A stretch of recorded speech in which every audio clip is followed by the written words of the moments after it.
Hello दोस्तों, तो आज हम लोग देखेंगे ट्रिगोनोमेट्रिक टेबल। इसमें हर किसी को कुछ ना कुछ प्रॉब्लम रहती है। प्रॉब्लम ये है कि हम लोग याद तो कर लेते हैं लेकिन कुछ दिनों बाद भूल जाते हैं, या जब क्वेश्चन बनाते हैं उस समय हम लोग को याद नहीं आता है। तो इसका एक सॉल्यूशन है मेरे पास।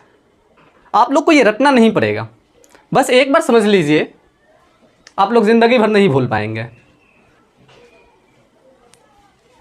सबसे पहले हम लोग देखेंगे साइन थीटा के बारे में। तो वैसे तो हम भी लिख करके डायरेक्ट लिख देंगे, आप लोग को बोल देंगे कि रट लीजिए। तो आप लोग को भी पता है कि रट के कितना दिन क्या कर सकते हैं। आज रटेंगे, 2-4 दिन बाद फिर भूल जाएंगे, फिर रटने की ज़रूरत पड़ेगी। तो ये रटना बार बार ना पड़े, इसके लिए मैं आपके लिए एक बेहतर सा कॉन्सेप्ट लेके आया हूँ जिससे आप लोग इसे कभी नहीं भूल पाएंगे। कंसेप्ट ये है, इसमें 0, 1, 2, 3, 4 फिल कर लेना है। आपको ये सारे नंबर को 4 से डिवाइड कर देना है। तो चलिए 4 से डिवाइड कर देते हैं।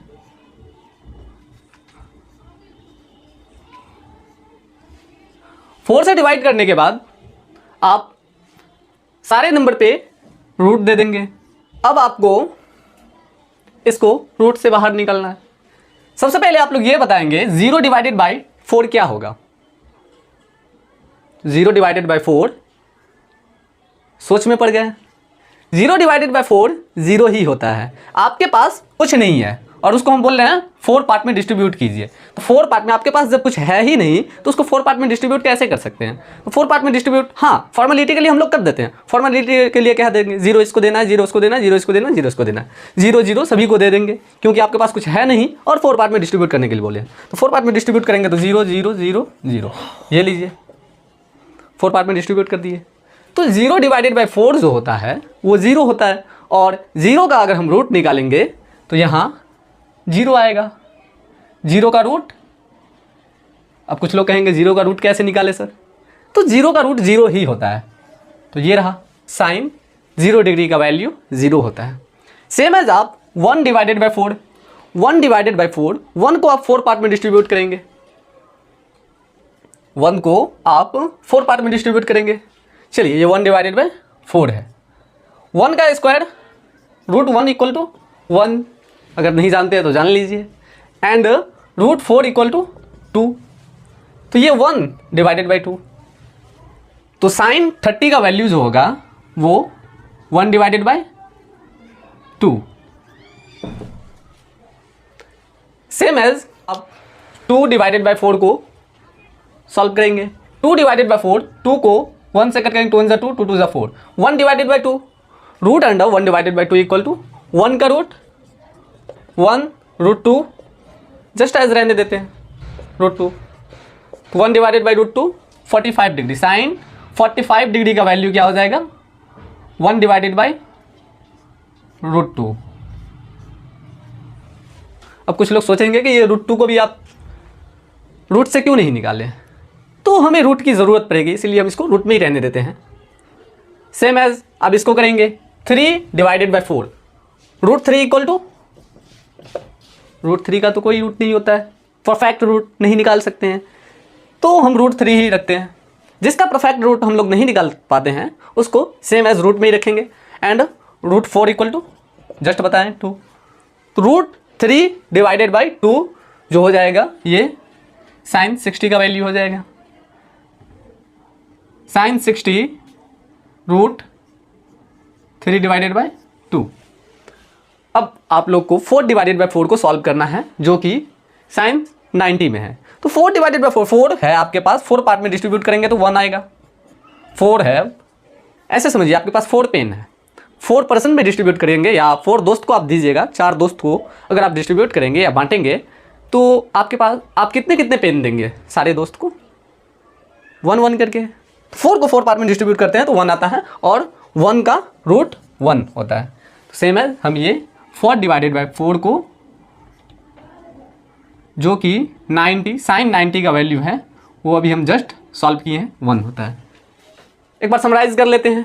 0 divided by 4 root under 0 divided by 4 को सॉल्व किए, 0 आया जो कि साइन 0 का वैल्यू है। साइन 30 का 1 डिवाइडेड बाई 2, साइन 45 का 1 divided by root 2 and sine 60 का मान root 3 divided by 2 and sine 90 का मान 1। अब आपको कोस का अलग से फाइंड करने की ज़रूरत नहीं है, वो आप ऑलरेडी फाइंड कर चुके हैं। आपको साइन का जस्ट ऑपोजिट लिख देना है। साइन का जस्ट ऑपोजिट कोस का वैल्यू हो जाता है। साइन थीटा का जस्ट ऑपोजिट अगर आप लिखेंगे तो वो आपको कोस थीटा का वैल्यू फाइंड हो जाएगा। साइन 90, साइन थीटा का जो भी वैल्यू है इसको जस्ट ऑपोजिट करना है। 90 है 0 डिग्री कर देंगे, साइन 90 का मान 1 है तो साइन कॉस 0 का कॉस 90 का मान 1 होगा। Same as root 3 divided by 2, ये हो जाएगा कॉस 30 का मान। 45 जस्ट एज मिड में है तो आप इसको तो पलट नहीं सकते हैं, मिड में है तो दोनों के मिड में है तो मिड में जस्ट एज रह जाएगा 1 डिवाइडेड बाई रूट 2, ये कॉस का वैल्यू हो जाएगा, कॉस थीटा का value. Sine 60 root 3 sine 60 root 3 divided by 2 cos 60 हो जाएगा 1 डिवाइडेड बाई 2। जस्ट इसको ही पलटना है, इसको पलट करके आप लिख दीजिए। यहाँ कॉस 0 का मान 1, साइन 0 का मान 0, जस्ट पलट के लिखना है इसको।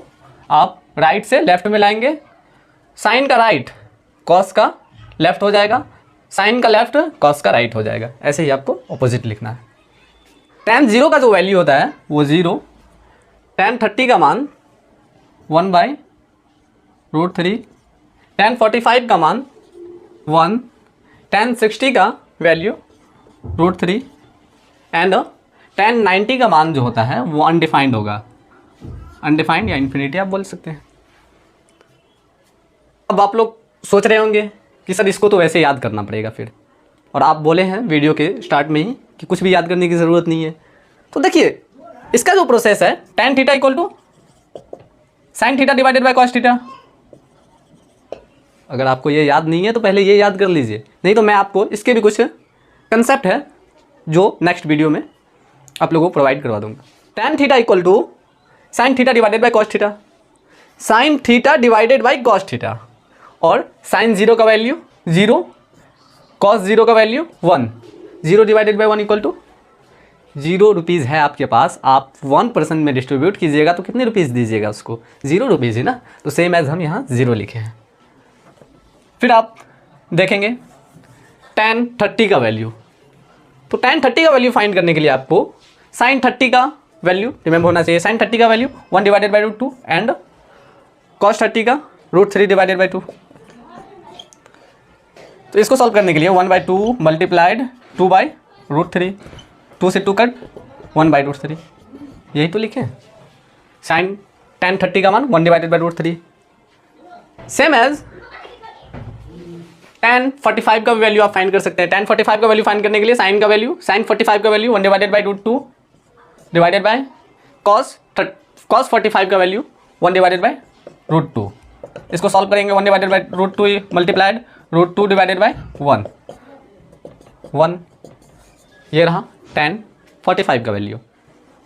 tan 60 का वैल्यू फाइंड करने के लिए साइन 60 का value root 3 divided by 2 divided by cos 60 का वैल्यू 1 डिवाइडेड बाई 2, इसको सॉल्व करेंगे root 3 divided by 2 multiplied 2 divided by 1, 2 से 2 कट होगा रूट 3, ये रहा tan 60 का value. And we also find tan 90। tan 90 find करने के लिए आपको साइन 90 का वैल्यू फाइंड होना चाहिए। साइन 90 का वैल्यू रिमेंबर होना चाहिए, साइन 90 का वैल्यू 1 एंड कॉस 90 का value divided by 0। 1 divided by 0, अब कुछ लोग कहेंगे कि 1 होता है, ये गलत है, ये आप लोग रॉन्ग समझ रहे हैं। 1 डिवाइडेड बाई 0 1 नहीं होगा,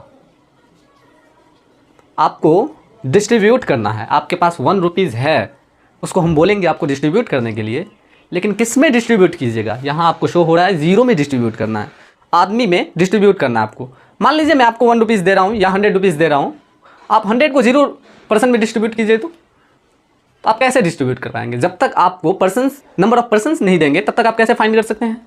सेम एज यहाँ पे नंबर ऑफ पर्सन्स हमको नहीं दे रखा है, इसीलिए हम इसको अनडिफाइंड लिखेंगे और tan 90 का वैल्यू अनडिफाइंड होता है।